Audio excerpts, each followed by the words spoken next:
Hello everybody, Jasmine O'Reilly here from Level Up Consulting with the People First Projects podcast. Nailed it. Every week, members of the team sit with me and we talk about a particular topic and how we would apply more of a human-centric or a people-first approach to project management, which is our go-to. We're hoping to hopefully inspire you to do the same. But today's topic actually came from Thomas, who is the newest member of our team in the capacity of a project manager. Welcome. But Thomas, over to you. I'm not even going to intro it. Over to you. What do you want to talk about on the podcast today? What I've found really interesting since joining Level Up is the way you build your team of project nerds and the way, as a project lead and the boss, kind of take the time to mentor everyone and give them attention. What are you thinking when you're doing that? Like, what's your aim? Why do you do what you do? Okay, that's a lot. You gave me like the headline of what you wanted to talk about and none of that sat underneath it, so I'm unprepared. It's going to be off the cuff. Good call. I think for everyone who's not really aware of how we function, it's a little bit different. So contract project management happens everywhere all the time, and there are some really big organizations that supply resources, but we're just a small business. We are a team of, there's 6 of us now who are essentially full-time in projects. Sometimes we work together, sometimes we don't. And to your point, Thomas, yeah, we're project nerds. We love project management. We talk about it, we collaborate, we share things, and I'll get to that part in a minute. But the very first thing I'll mention is recruiting. And if you've seen any of the videos I put on the Level Up page, I talk a lot about recruiting for culture over skills. I think this sort of goes across the board, but it's very important to me to have the right mix of people because we are high energy, we are people first, and the right mix is really, really important. And there's been a bit of a process. We didn't just know that from the start. It's a bit of a process. So a process to get to that point, which is in a very happy place right now with our latest recruit. But first thing I do is I'll just post a job ad, and what I describe in the job ad is really culture specific, culture focused. So hopefully it excites people. And at the bottom I'll put a little challenge that asks people to email me their resume and also answer some questions. And those questions, there's only 3, but they are very culture based as well. So you probably know better than me, but what are your core values? Why do you like project management? Not just that it pays the bills, I'm looking for something different there. And what sort of gets you up in the morning. And then everyone who takes the time to email me gets straight through to the second round. But where things get really interesting is, for those who know me, I'm a very excitable type of person. I get really excited by the process. So I hire everyone if I could. But that is where problems have happened before. So I've got a new process step where I'll do the first interviews with everybody, and then I'll have a short list of people who I think are brilliant and fantastic. And this is where I bring in the rest of the team, because at the end of the day, we all have to work together, and sometimes the rest of the team have to work with the new hire more than me. And it's really important that everyone gets along. And this is where I want to bring you into the conversation, Rochelle, because you were part of this process, this most recent round, because Rochelle was hired in the round before Thomas started with Machik and Punima. So we brought you in, and I think, they're not here so I could talk about them, but you, I think, took that process so seriously, and you were looking for, I guess, lots of things that I wasn't, because I was just very excited. But Rochelle, first I want to ask you, how did you find that being brought into the interview process? And then secondly, what were you looking for when we did those second round interviews? It's interesting because I think I come from a very different perspective, because first of all, I haven't been in project management for long at all. And second of all, for me, it's like I'm coming into the process of hiring someone more senior than me. Mm-hmm. So that is really it's a different perspective, and it's like, to start with, I felt really awkward. I'm like, I don't know if I should be here or if this is, but then I was like, you know what? She's the boss, she told me I can be here, so let's just go for it. So for me, I was looking for someone who, first of all, knew how to manage people well. And because we are a people first consulting agency, it's all about how do you work well with people and how do you communicate with them, and what are your flaws? Like, are you just being bubbly right now, or are you just being talkative? Like, I think there was one guy he was very talkative, and I took that as like, well, are you able to calm this down to be able to talk appropriately with executives? And so stuff like that, I kind of took it not at all as a skill base, because I as well don't believe in hiring based on skill alone, but by, character, because at the end of the day, it will hurt a lot more if you hire someone with poor character than poor experience. Yeah. If that makes sense. Absolutely. I think you raise a really good point. And I didn't even think about this when I invited everybody in to do the interviews, but I didn't even think about what it must have felt like for you being, the project coordinator, hiring for a project manager, but actually you're more important than me in terms of picking the person, because at the end of the day, your role supports a PM. And so you have a vested interest in being with someone you want to work like this with, hand in glove with. So I'm very glad you were part of the process. Thomas is here, so let's totally embarrass him. What did you like about Thomas's interview? I think he had the right balance of being serious but also being fun. And he knew his stuff, but he was also willing to learn, and he was able to show that in the interview. And it wasn't like, you account for nerves in an interview, right? But he was able to get past that and show his character as well as his professional self in that interview, which of all the people that we interviewed in that process, he had the most balance. Yeah, very nice. So we've been very happy with having you on board here, Tom. Yeah. So that's, I guess, we were hiring for culture. I don't know what your criteria was joining, but I want to ask you on the spot, on the recording, this could go anywhere, but your impression of Level Up and the team when you had the interview, and now that you're here, you've been here for over a month now, not longer. Did we live up to what you sort of thought we were going to be like, or has it been better, worse? This could go anywhere.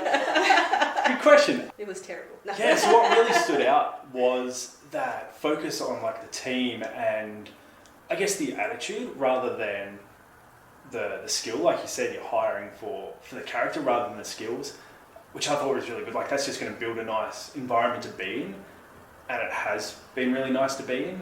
And I think there's a lot of, it doesn't stop just at the hiring. There's constant positive reinforcement around working as a team and just supporting and helping people be sort of the best they can be, which I guess is a good way to lead into the next question. When you hire for character, how do you then manage any skill set problems that may be there?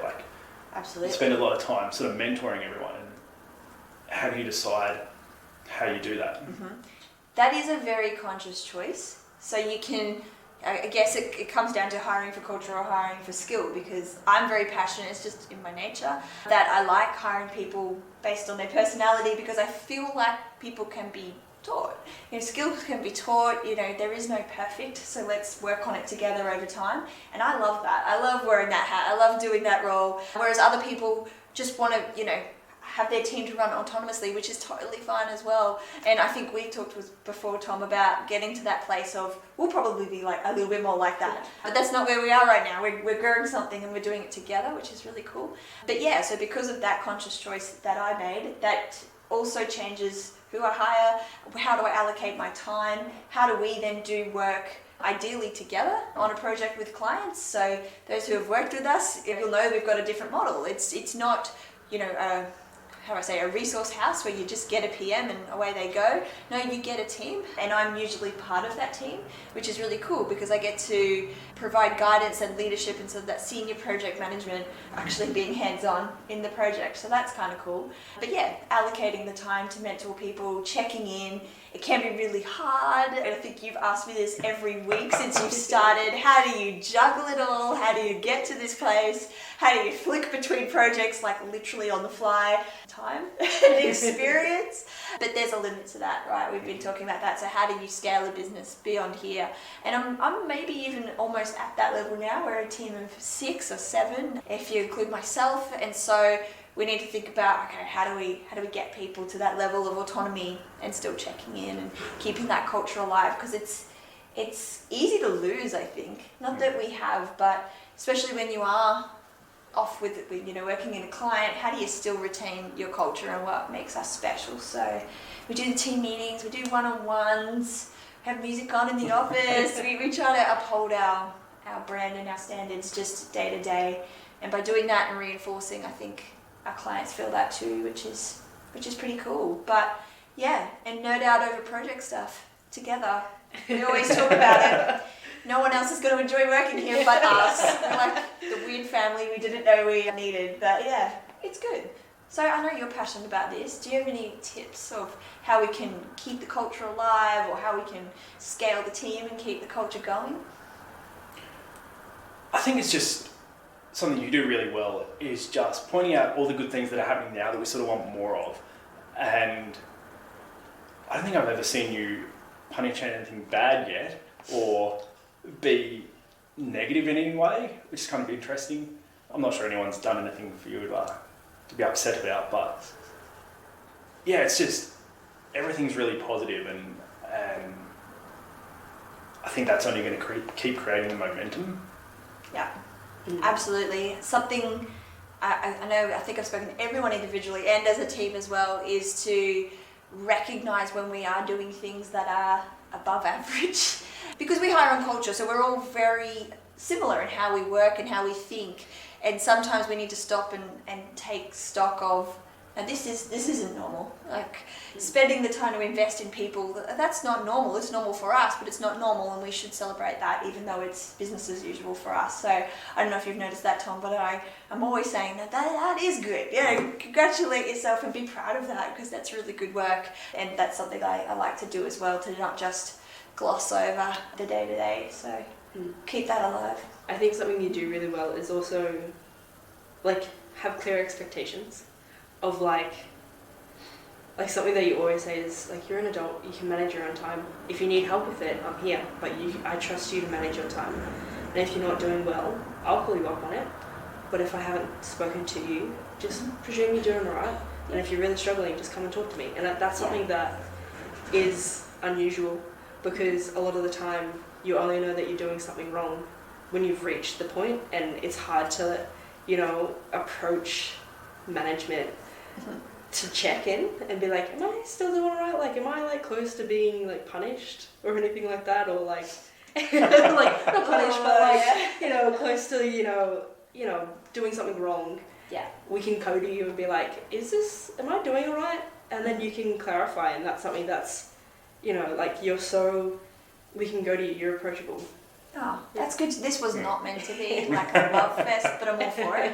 No, I think it's good for other, managers and leaders to hear about a different way of doing things. But yeah, you're absolutely right. So because I'm personally very time poor, I'm only in the office 4 days a week. I'm on 8 projects at once, literally. So yeah, it can be hard to get me, but I'm glad you know that and you feel that if you do need me, I'm available and I do make the time.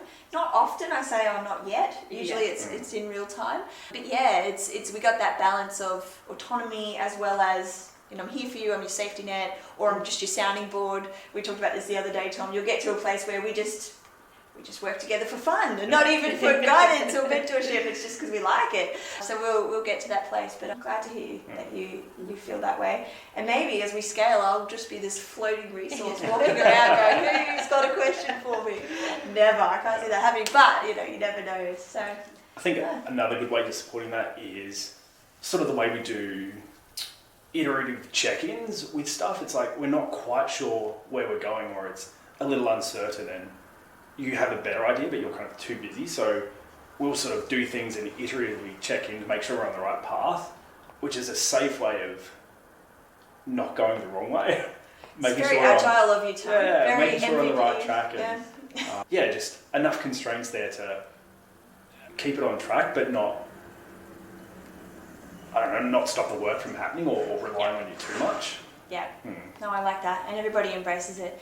But again, nice end of this conversation is you've got to hire people who can work in that manner. And it's hard when you are hiring and all you've got is a resume and 1, maybe 2 interviews. It's really hard and it's a gamble. So it's not a matter of just hiring the right people, but it's, as we've talked about, fostering that, keeping the culture alive and reiterating what's working well. And punishing you, no, I'm joking. Nothing can go wrong. I think that's something I say all the time. What's the worst that can happen? We can problem solve this together. Yeah. So yeah.